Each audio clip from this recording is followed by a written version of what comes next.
আচ্ছা কংগ্ৰেছৰ সৈতে যেতিয়া অংক নিশিজিল মিত্ৰতা সম্পৰ্কত অখিল গগৈৰ ৰাইজৰ দলৰ তাৰপিছতে তেওঁলোকে তাৎক্ষণিকভাৱে কালি নিশা এটা পোষ্ট দিছিলে অখিল গগৈ ডাঙৰীয়াই যে সকলো প্ৰচেষ্টা তেওঁৰ বিফলে গ'ল আৰু শেষ চেষ্টা তেওঁ অথলে গ'ল কিন্তু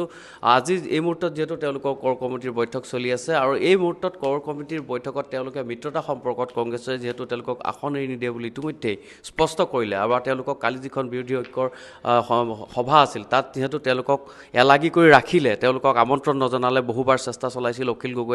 মিত্ৰতাৰ এই বৈঠকত অংশগ্ৰহণ কৰিবৰ কাৰণে বা কংগ্ৰেছৰ সৈতে চিটৰ আসন বুজাবুজিত তেওঁলোকে সোমাবৰ কাৰণে কিন্তু তাৰপিছতো অখিল গগৈ কোনো ধৰণৰ গুৰুত্ব প্ৰদান নকৰিলে আৰু শেষত এটা ফোন কৰি জনোৱা হৈছিল যে ৰাইজৰ দলক কোনো আসন এৰি নিদিয়ে কংগ্ৰেছ দলে আৰু যিটো কংগ্ৰেছ ৰাইজৰ দলৰ একাংশ প্ৰাৰ্থিত্ব প্ৰত্যাশী একাংশ সাংগঠনিক নেতাই কিন্তু অখিল গগৈক বাৰে বাৰে এই সম্পৰ্কত কৈছিল যে কংগ্ৰেছৰ সৈতে কোনো ধৰণৰ মিত্ৰতা কৰিব নালাগে নিজাববীয়াকৈ তেওঁলোকে নিৰ্বাচনত অৱতীৰ্ণ হ'ব লাগে আৰু এই মুহূৰ্তত যিহেতু কোৰ কমিটিৰ বৈঠক চলি আছে কোৰ কমিটিৰ বৈঠকৰ অন্তত তেওঁলোকে হয়তো নিজাববীয়াকৈ কংগ্ৰেছৰ বিৰুদ্ধে যিসমূহ সমষ্টিত প্ৰাৰ্থিত্ব দিব সেই বিষয়ে তেওঁলোকে আলোচনা কৰিব পৰৱৰ্তী সময়ত সেই সিদ্ধান্ত জনাব আজি বা কাইলৈৰ ভিতৰত হয়তো ৰাইজৰ দলে নিজৰ প্ৰাৰ্থিত্বৰ আসন তেওঁলোকে প্ৰকাশ কৰিব কিন্তু এই মুহূৰ্তত এটা ডাঙৰ খবৰ যে ৰাইজৰ দলৰে এগৰাকী প্ৰাৰ্থিত্ব প্ৰত্যাশী তথা সাংগঠনিক দায়িত্বত থকা গোলাম বাবু কিব্ৰিয়া তেখেত জলেশ্বৰ সমষ্টিৰ প্ৰাৰ্থিত্ব প্ৰত্যাশী আছিল অখিল গগৈৰ যথেষ্ট তেওঁ ঘনিষ্ঠ আছিল তেওঁ এই মুহূৰ্তত পদত্যাগ কৰিছে দলৰ পৰা আৰু তেওঁ অখিল গগৈৰ বিৰুদ্ধে আনিছে কেইবাটাও অভিযোগ আমাৰ সৈতে তেওঁ যিহেতু আছে তেওঁৰ সৈতে দুআষাৰ কথা পাতিম আপোনাক স্বাগতম জনাইছোঁ আমাৰ এই অনুষ্ঠানলৈ যিহেতু আপুনি ৰাইজৰ দলৰ পৰা ইতিমধ্যে পদত্যাগ কৰিছে আপুনি কি কাৰণত আচলতে ৰাইজৰ দলৰ পৰা পদত্যাগ কৰিবলগীয়া হ'ল চাওক মই ৰাইজৰ দলৰ জলেশ্বৰৰ পৰা প্ৰাৰ্থিত্ব বিচাৰিছোঁ প্ৰাৰ্থিত্ব বিচৰা এই সময়খিনিত তেওঁলোকে বিভিন্ন ধৰণৰ পৰ্যালোচনা এলায়েন্স সম্পৰ্কে আছিল কৰি আছে মই সদায় এলায়েন্সৰ বিপক্ষে থিয় হৈছিলোঁ আপোনালোকে এলায়েন্সৰ বিপক্ষে কৈছিলে নেকি দলৰ ভাৱ ডেফিনেটলি দলৰ মজিয়াত মই এলায়েন্স কৈছিলোঁ যে এলায়েন্স কৰিব নালাগে আমি অকলে খেলিব পৰা সমৰ্থন আমাৰ আছে আমি লাগিলে পষ্ট এলায়েন্স কৰিম তেনেকুৱা এটা কথা বতৰাবোৰ কিন্তু আমি চলাই গৈছিলোঁ কিন্তু দেখা গৈছে যে ইমানবাৰ কংগ্ৰেছে আমাক এলাগি কৰাৰ পিছতো আমাক বাৰ বাৰ মানে ধেই বুলি দূৰত ঠেলি দিয়াৰ পিছতো কিন্তু অখিল গগৈ ডাঙৰীয়া কংগ্ৰেছৰ পিছা এৰা নাই অখিল গগৈ ডাঙৰীয়াই কংগ্ৰেছৰ লগত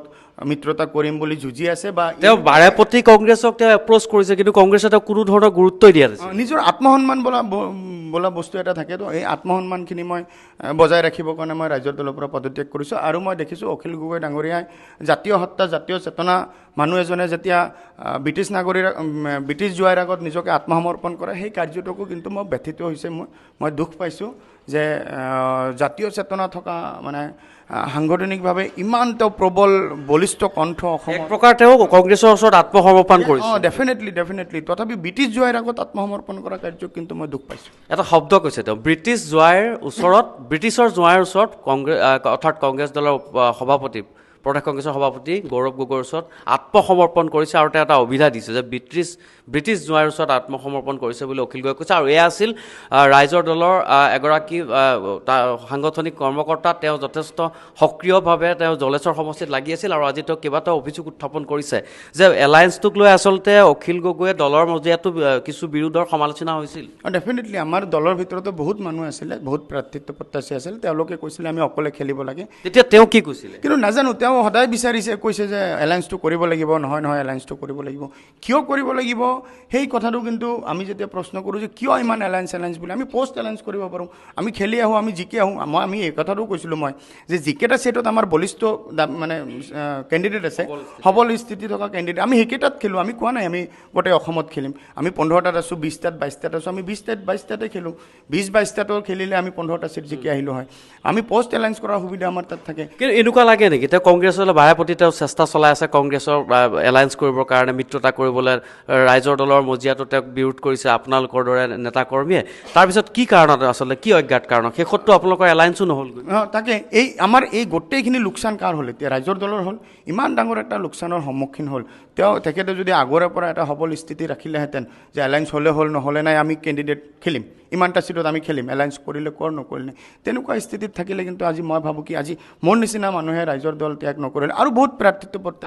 আৰু কোনোবাই ৰাইজৰ দল ত্যাগ কৰাৰ কিবা সম্ভাৱনা বহুত কেইজনে প্ৰাৰ্থিত্ব প্ৰত্যাশী এতিয়া ৰাইজৰ দল টিকেট দিলেও টিকেট নলয় আপুনি চাবচোন এতিয়া এলায়েন্স যদি নহয় কালি টিকেট ডিক্লেয়াৰ কৰিলে বহুতে টিকেটে নল'ব ইমান বেয়া অৱস্থা মানে মানুহৰ মাইণ্ডছেটবিলাক টোটেলি চেঞ্জ হৈ গ'ল না এলায়েন্স লৈ বিশেষকৈ আমাৰ মাইনৰিটি সম্প্ৰদায়ৰ মানুহখিনি টোটেলি চেঞ্জ হৈ গ'ল এলায়েন্স হ'ব এলায়েন্স নহ'ব ইমান কনফিউজনত সাধাৰণ মানুহখিনি থাকিব নিবিচাৰেতো ইমান কনফিউজন কৰি দিলে মানুহ মানে আজি আপুনি ৰাইজৰ দলৰ পৰা পদত্যাগ কৰিলে আৰু খহনীয়া হোৱাৰ সম্ভাৱনা আছে নেকি ৰাইজৰ একদম ডেফিনেটলি আৰু বহুত মানুহে মোক জনাইছে যে মানে সিহঁতক যৌজা চলাইছে এতিয়া চাব আপোনালোকে যে লাহে লাহে ৰাইজৰ দলৰ পৰা যিকেইটা মানে স্বাভিমানী মানুহ তেওঁলোকে নাথাকে ওলাই আহিব এয়া আছিল ৰাইজৰ দলৰ গোলাম বাবু কিবৰিয়া তেওঁ ইতিমধ্যে পদত্যাগ কৰিছে সংবাদ মাধ্যম যোগে জনাইছে আৰু কিবা এটা অভিযোগ উত্থাপন কৰিছে ৰাইজৰ দলৰ হয় যে ৰাইজৰ দলৰ আচলতে কংগ্ৰেছৰ সৈতে মিত্ৰতা ভংগ হোৱাৰ পাছতেই কংগ্ৰেছে যেতিয়া এলাগি কৰিলে মিত্ৰতা আচলতে ভংগ হোৱা নাই মিত্ৰতালৈ তেওঁলোকক যাবলৈ নিদিলে আচলতে তেওঁলোক সেইখিনি স্থানলৈ গৈ নাপালেগৈ আৰু তাৰপাছতে কংগ্ৰেছ ৰাইজৰ দলত এতিয়া খহনীয়া আৰম্ভ হৈছে গোলাম বাবু কিবৰিয়া তেওঁ এজন খুব ভাল সাংগঠনিকভাৱে তেওঁ দক্ষ ব্যক্তি আছিল তেওঁ জলেশ্বৰ সমষ্টিৰ পৰা লাগি আছিল তেওঁ বিভিন্ন সাংগঠনিক কাম কাজত আছিল তেওঁৰ পিছতে আৰু হয়তো বহু সংখ্যক ৰাইজৰ দলৰ এনেধৰণৰ যি প্ৰকৃত কৰ্মী আছে তেওঁলোকে পদত্যাগ কৰাৰ কথা ইতিমধ্যে তেওঁ কৈছে হয়তো অনাগত সময়ত হয়তো আৰু পদত্যাগ কৰিব আৰু মিত্ৰতাক লৈ যি আচলতে নাটক এখন আছিল সেই নাটকখন অৱশেষত গৈ বুমেৰাঙতে পৰিণত হ'লগৈ আপুনি বিচৰা বাতৰি পাব কেৱল নিউজ 18 এপত নিউজ 18 এপ ডাউনলোড কৰিবলৈ স্কেন কৰক এই QR কোড গুগল প্লে ষ্টৰতো পাব এই নিউজ 18 এপ